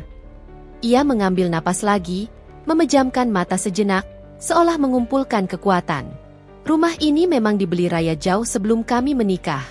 Bahkan, selama ini, dia yang selalu menopang kami secara finansial di belakang layar. Gaji saya, sebagian besar saya gunakan untuk tabungan masa depan Mentari dan beberapa investasi yang juga diarahkan oleh Raya. Dia tidak pernah mengambil hak saya sedikit pun. Justru dialah yang selama ini berkorban banyak untuk keluarga kecil kami. Pengakuan Arman di depan ibu dan adiknya sendiri, serta di hadapan notaris dan ketua RT, adalah pukulan telak yang terakhir dan tak terbantahkan. Mata Bu Lastri mulai berkaca-kaca, dan perlahan, butiran air mata mulai mengalir deras di pipinya yang keriput. Kali ini, bukan air mata kemarahan atau frustrasi, melainkan air mata penyesalan dan malu yang mendalam, yang tulus. Rai, nak. Bu Lastri akhirnya bersuara. Suaranya bergetar hebat, penuh penyesalan. Ia mengulurkan tangannya yang gemetar, seolah ingin meraihku, namun ragu, takut aku akan menolaknya. Ibu salah. Ibu sangat salah. Ibu minta maaf. Maafkan ibu, nak. Ibu sudah menuduhmu yang tidak-tidak. Ibu sudah menamparmu. Ibu menyesal sekali. Dina mengangkat kepalanya perlahan, matanya merah dan sembab karena tangis yang ia tahan. Kak Raya, maafkan aku juga. Aku iri. Aku selalu berpikir kakak cuma beruntung dapat Kak Arman. Aku tidak tahu kakak punya segitu banyak aset dan kemampuan. Aku bodoh. Ia tergugu, malu dan menyesal. Aku minta maaf sudah menggunjing dan menuduh kakak di depan banyak orang. Aku sungguh menyesal. Aku menatap mereka berdua, yang kini tertunduk dengan penyesalan yang nyata. Rasa sakit dan amarah yang tadi membakar seluruh jiwaku kini mulai meredup, digantikan oleh kelegaan yang luar biasa. Lega karena kebenaran akhirnya terungkap, dan lebih lega lagi karena pengakuan itu akhirnya keluar dari mulut mereka sendiri, meskipun terpaksa karena bukti yang tak terbantahkan. Bapak Suryo mengangguk, lalu berbicara dengan nada yang lebih ringan dan menenangkan, seolah menjadi penutup resmi dari sesi ini. Nah, sudah jelaskan sekarang. Tidak ada lagi yang perlu disembunyikan atau diperdebatkan. Raya telah menunjukkan transparansi penuh dengan bukti-bukti yang sangat valid. Semoga ini bisa menjadi pelajaran berharga bagi kita semua, untuk tidak mudah menghakimi atau menyebarkan tuduhan tanpa dasar. Bapak Budi juga menambahkan, betul sekali apa kata Bapak Notaris. Kejujuran memang selalu akan menang pada akhirnya. Saya harap setelah ini, tidak ada lagi kesalahpahaman atau fitnah yang beredar di lingkungan kita. Kita semua adalah tetangga, harus saling menjaga kerukunan dan kepercayaan. Meskipun pengakuan itu terpaksa karena dihadapkan pada bukti yang tak terbantahkan, aku tahu ini adalah awal dari perubahan. Malam itu, di tengah ruang keluarga yang kini dipenuhi nuansa penyesalan, tirai kebohongan yang selama ini menyelimuti namaku telah tersingkap. Fitnah keji yang dilemparkan padaku telah berbalik menampar wajah mereka yang melontarkannya, memberikan pelajaran yang mungkin tak akan pernah mereka lupakan. Pertemuan sengit itu akhirnya berakhir dengan suasana yang jauh berbeda dari saat dimulainya. Bu Lastri dan Dina pamit pulang dengan wajah tertunduk, langkah mereka gontai, nyaris tanpa suara. Aura kesombongan dan kemarahan yang tadinya menyelimuti mereka kini telah lenyap, digantikan oleh rasa malu dan kekalahan yang nyata. Bapak Suryo dan Bapak Budi pun berpamitan tak lama kemudian, meninggalkan pesan agar keluarga kami bisa kembali harmonis. Ruangan kembali hening, namun kali ini, keheningannya terasa jauh lebih ringan, seperti beban seberat bertonton yang baru saja terangkat dari pundakku. Arman langsung menghampiriku begitu pintu tertutup rapat. Raya, aku minta maaf, ucapnya. Suaranya syarat penyesalan, matanya memancarkan kesedihan yang mendalam. Maafkan aku karena sempat meragukanmu. Maafkan aku karena tidak langsung berdiri di sisimu saat Ibu dan Dina menuduhmu kemarin. Aku benar-benar menyesal. Raya, aku seharusnya melindungimu. Aku menatapnya. Ada ketulusan yang nyata di matanya. Air mata bahkan mulai menggenang di pelupuknya. Aku tahu dia tulus. Aku percaya itu.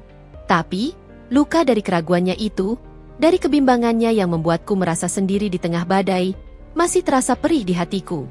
Rasa sakit itu tidak langsung hilang begitu saja. Tidak apa-apa, men, jawabku pelan, mencoba menenangkan dirinya meskipun aku sendiri masih terguncang. Aku tahu ini tidak mudah bagimu. Loyalitasmu pada ibu sangat kuat. Ia memelukku erat, seolah ingin menghapus semua rasa sakit dan trauma yang kuderita selama ini. Pelukannya terasa hangat dan familiar, seperti pelukan Arman yang kukenal. Aku membalas pelukannya, menumpahkan sedikit air mata yang masih tersisa. Namun jauh di dalam hatiku, aku tahu ada sesuatu yang berbeda. Ada sebuah retakan kecil dalam kepercayaan yang selama ini kupegang teguh. Kebenaran memang telah diungkap, tapi kepercayaan tidak semudah itu diperbaiki. Malam itu, setelah Arman tertidur pulas di sampingku, aku masih terjaga, menatap langit-langit kamar yang gelap.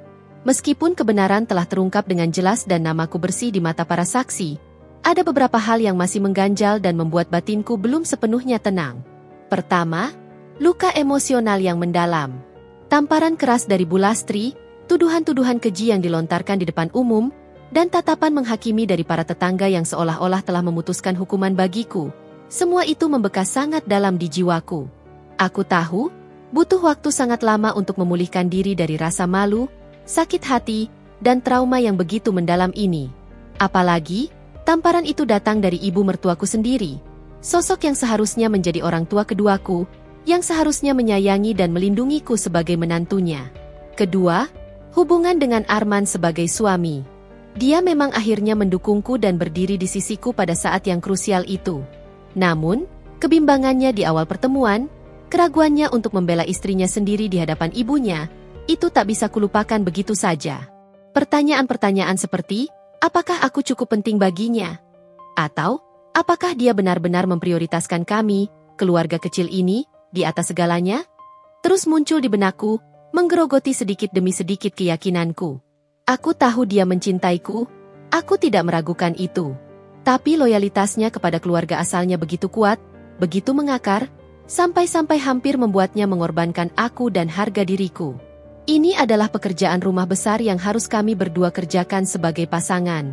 Kami perlu membangun kembali kepercayaan yang sempat retak dan menetapkan batasan yang lebih kokoh dalam hubungan kami, terutama terkait campur tangan keluarganya. Ketiga, masa depan hubungan dengan Bu Lastri dan Dina. Mereka memang sudah meminta maaf, dengan air mata dan penyesalan yang terlihat jelas. Namun, aku tahu dan bisa merasakan, permintaan maaf itu lebih didorong oleh rasa malu yang teramat sangat karena terpojok oleh bukti, daripada penyesalan murni atas perlakuan mereka selama ini. Aku sangat meragukan ketulusan dan perubahan mereka. Bagaimana bisa mereka begitu cepat membalikan fakta hanya karena aku tidak pamer dan ternyata memiliki segalanya? Apakah permintaan maaf itu berarti mereka akan benar-benar berubah? Tidak lagi mencampuri urusanku, atau tidak lagi menghakimiku? Aku sangat meragukannya. Perlu ada batasan yang sangat tegas, bahkan mungkin jarak yang lebih jauh, untuk menjaga kedamaian mental dan emosional keluargaku. Aku tidak ingin lagi hidup di bawah bayang-bayang intervensi, drama, dan fitnah mereka yang terus-menerus. Aku tahu, mengungkap kebenaran di hadapan semua orang hanyalah langkah pertama yang penting. Tapi perjalanan untuk menyembuhkan luka-luka emosional, membangun kembali kepercayaan yang sempat goyah, dan menetapkan batasan-batasan baru dalam hubungan keluarga, jauh lebih panjang dan rumit. Kemenangan ini terasa pahit sekaligus manis. Pahit karena harus melalui cobaan seberat ini yang menguras tenaga dan batin. Manis karena kebenaran telah terbukti dan aku berhasil membersihkan namaku. Aku memejamkan mata, memohon agar esok pagi akan membawa sedikit lebih banyak legaan dan kekuatan untuk menghadapi babak selanjutnya. Ini adalah awal dari babak baru dalam hidupku, bukan akhir dari cerita. Malam itu, setelah pertemuan yang menguras emosi dan mengungkapkan kebenaran, Arman dan aku berbicara panjang. Bukan lagi tentang tuduhan atau sertifikat rumah, melainkan tentang masa depan kami sebagai pasangan dan keluarga. Luka di hatiku mungkin belum sembuh sepenuhnya, masih terasa perih, tapi aku tahu, untuk melangkah maju, kami harus membangun kembali fondasi hubungan kami yang sempat retak, kini dengan landasan yang jauh lebih kuat dan transparan.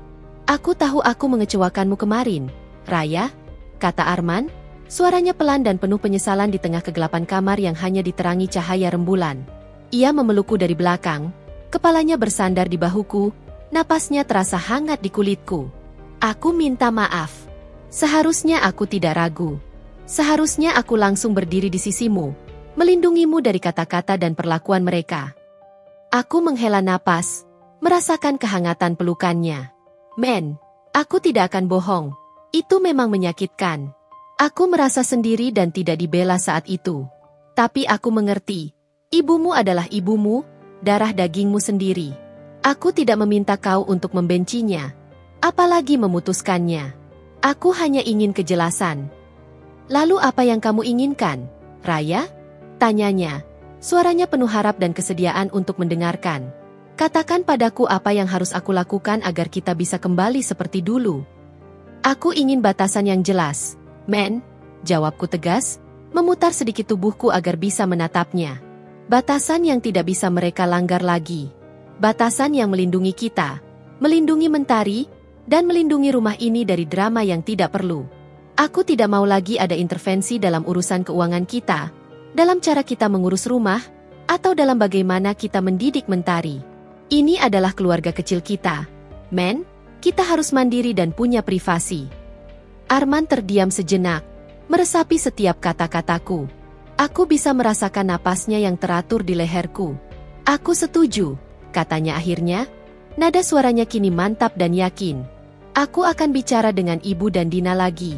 Aku akan jelaskan pada mereka, dengan sangat tegas, bahwa mulai sekarang, batasan itu ada dan harus dihormati. Mereka tidak berhak lagi mencampuri urusan rumah tangga kita. Aku akan memastikan mereka mengerti. Bukan hanya bicara, Men, kataku lembut, sambil menggenggam tangannya. Tapi juga bertindak.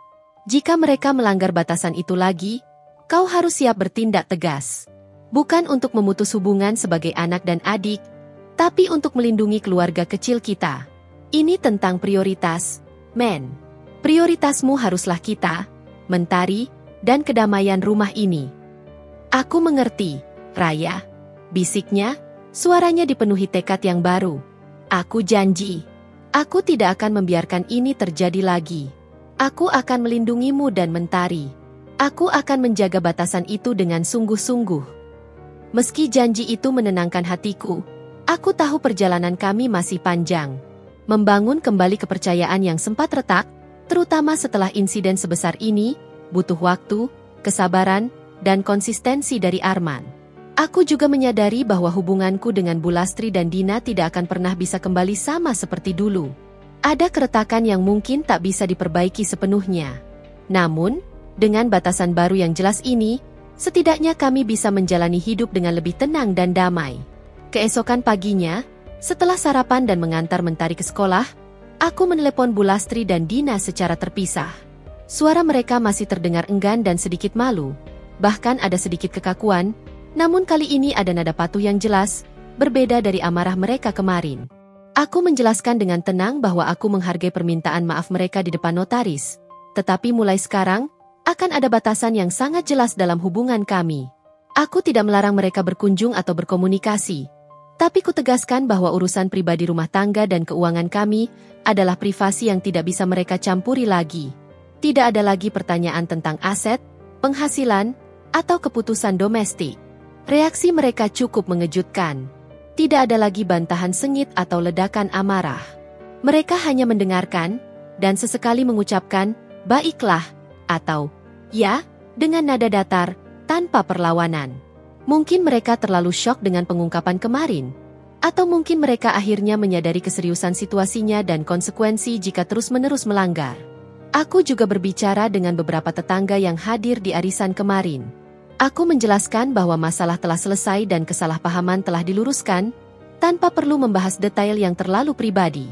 Perlahan tapi pasti, senyum ramah kembali menghiasi wajah mereka, dan desas-desus yang sempat beredar kini mulai mereda, digantikan oleh rasa ingin tahu yang lebih positif. Hidupku belum kembali normal sepenuhnya. Masih ada jejak luka dan kehati-hatian yang kusimpan rapat. Namun, setidaknya, aku kini tahu di mana posisiku berdiri. Aku tahu aku tidak sendiri. Arman kini berada di sisiku, dan kami memiliki landasan baru untuk keluarga kami.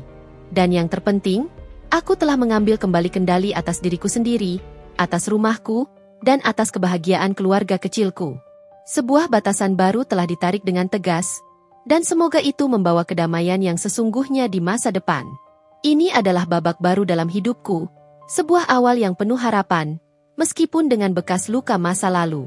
Beberapa bulan telah berlalu sejak pertemuan penuh ketegangan di ruang keluarga itu. Hidup kami, secara perlahan namun pasti, mulai menemukan ritme baru yang lebih stabil dan damai. Hubunganku dengan Arman membaik secara signifikan. Meski bekas luka itu masih ada, menjadi pengingat yang samar tentang kerapuhan kepercayaan yang pernah terjadi. Kami berdua kini lebih sering berkomunikasi secara terbuka, membicarakan masalah sekecil apapun, agar tidak ada lagi ganjalan atau kesalahpahaman yang terpendam. Arman menunjukkan komitmennya yang kuat untuk menjaga batasan yang telah kami sepakati. Ia lebih tegas dalam menanggapi telepon atau kunjungan mendadak dari Bulastri dan Dina, memastikan mereka memahami dengan jelas bahwa ruang pribadi dan privasi keluarga kecil kami harus dihormati sepenuhnya. Ia bahkan beberapa kali menolak ajakan mereka untuk ikut campur dalam urusan rumah tangga kami dengan halus namun tegas. Hubunganku dengan Bulastri dan Dina memang berubah secara fundamental. Kunjungan mereka tidak lagi sesering dulu, yang sebenarnya adalah sebuah berkah tersembunyi. Ketika mereka datang, suasana terasa lebih formal, bahkan sedikit canggung. Percakapan kami terbatas pada hal-hal umum, dan mereka kini berbicara lebih hati-hati di hadapanku, menghindari topik-topik sensitif seperti keuangan, urusan rumah tangga, atau bahkan cara mendidik Mentari. Aku tahu, jauh di dalam lubuk hati mereka masih menyimpan kekesalan dan mungkin rasa malu yang mendalam atas perbuatan mereka. Tetapi setidaknya, intervensi dan fitnah terang-terangan sudah benar-benar berhenti.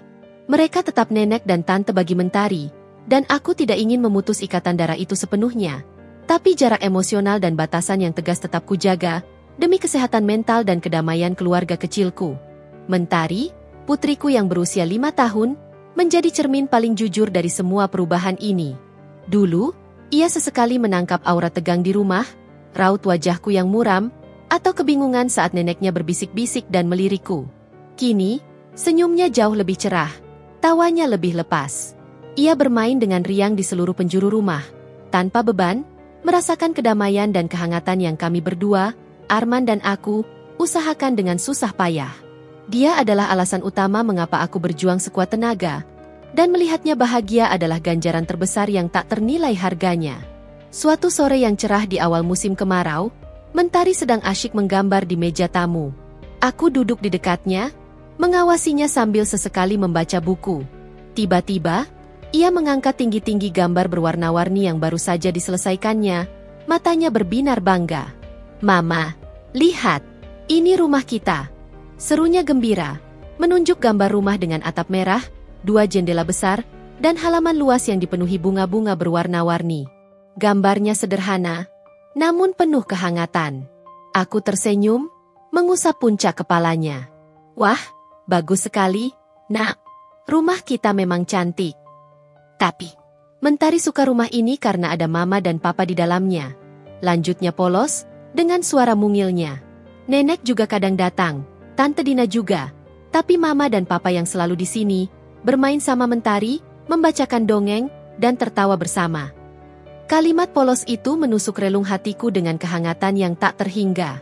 Anak sekecil itu bisa merasakan kedalaman sebuah rumah bukan dari kemewahannya, melainkan dari kehadiran orang tua, cinta, dan kedamaian yang tercipta di dalamnya. Ia merasakan bahwa rumah ini adalah tempatnya, tempat yang paling aman dan penuh kasih, tempat yang dibangun dan dijaga dengan sepenuh hati oleh Mama dan Papanya.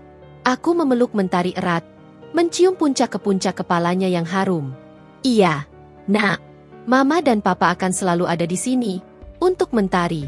Kita akan jaga rumah ini bersama. Ya, kita akan buat rumah ini selalu dipenuhi tawa dan kebahagiaan." Mentari mengangguk, senyumnya merekah lebar, mencerminkan kebahagiaan murni seorang anak. Di matanya, aku melihat refleksi dari sebuah keluarga yang, meskipun pernah terluka parah dan harus melewati badai yang hebat, kini sedang dalam proses penyembuhan yang indah. Sebuah keluarga yang lebih kuat karena telah melewati cobaan, lebih jujur karena semua kebenaran telah terungkap, dan lebih damai karena batasan-batasan telah ditetapkan. Perjalanan ini mungkin belum sempurna, luka mungkin belum sepenuhnya hilang dan butuh waktu, tetapi kami sedang menuju ke arah yang benar. Rumah ini, lebih dari sekadar bangunan mewah yang megah, kini benar-benar menjadi tempat yang aman dan penuh cinta, fondasi kokoh bagi masa depan kami bertiga. Waktu terus bergulir, bulan-bulan berlalu membawa serta perubahan yang nyata dan fundamental dalam dinamika keluarga kami. Rumah di Jalan Melati nomor 12 itu kini tidak hanya menjadi sekadar bangunan tempat kami tinggal, melainkan sebuah simbol yang kuat, simbol dari perjuangan, pengungkapan kebenaran, dan yang terpenting, kedamaian abadi yang berhasil kami raih. Kedamaian yang dibangun di atas fondasi pengertian, rasa hormat, dan batasan yang tegas, yang kini tak bisa lagi diganggu-gugat.